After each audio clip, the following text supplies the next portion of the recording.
I don't want to call myself an alcoholic, so therefore I won't.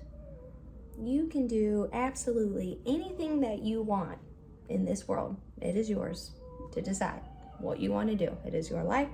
You decide how you live it. People try to tell me that no, you are an alcoholic, or you are a heavy drinker, or whatever other label they want to put on me. I do not want to do that.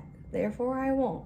So when it comes to identity and it comes to labeling yourself, you don't even have to do either of those. Rather than put yourself in a box, just explain the type of person that it is you are.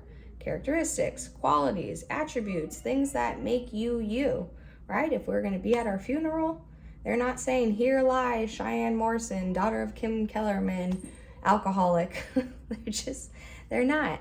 So if I am going to identify myself with anything, it's not going to be negative. I'm not going to wake up every single day, say some negative ass shit, saying that I'm not great, saying that I have this thing that makes me different in a bad way, that's negative.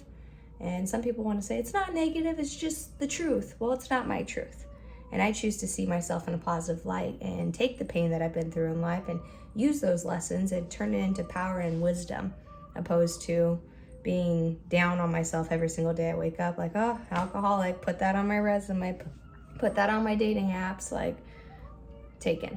And the guy who has been with me through this journey of my sobriety has stood by my side. And he never once called me an alcoholic. He's just like, you got a real drinking problem, man, and I don't want to see you die. And I didn't want to see me die, but there was a place of apathy where I did not care. I did not care if I lived. I did not care if I died.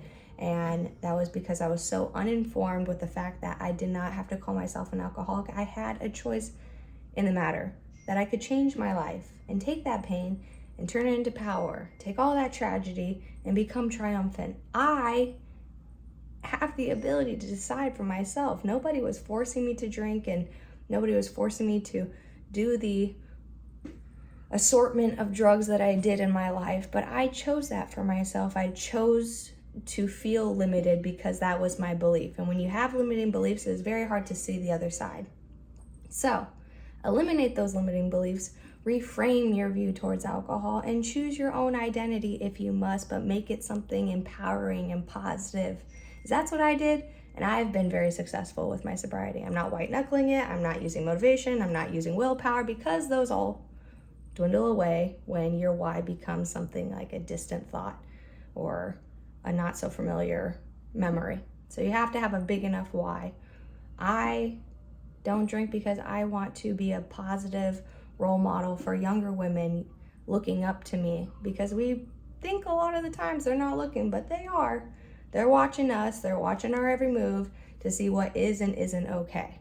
So my why is to be the best version of myself, to set a good example and to inspire those around me to choose a better life for themselves, to create and enhance a richer, more fulfilling life rather than the fucked up life I was living before. So that is why I will not call myself an alcoholic.